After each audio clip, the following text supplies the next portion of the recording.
Фонд Национального музея Северной Осетии пополнился новыми экспонатами. В дар их передали жители Владикавказа Елена Балатаева и Гергард Надель.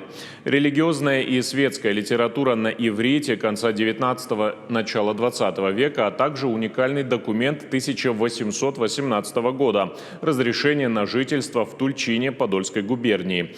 А еще традиционные осетинские платки, деревянный ковш ручной работы, ювелирные изделия, старинные фотографии и посуда. Всего около 35 экспонатов.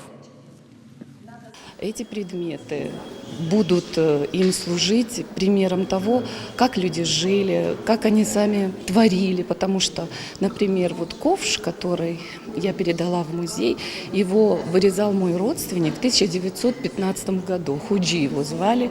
Он был прекрасным мебельщиком. Там также вы увидите серебряное кольцо.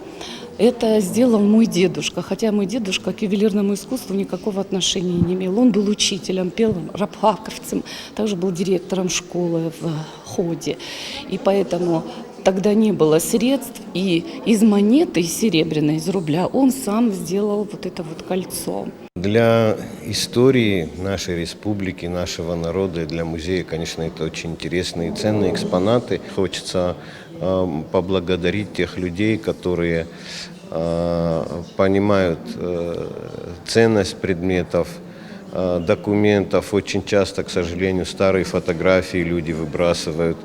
И в музее найдется место для всего.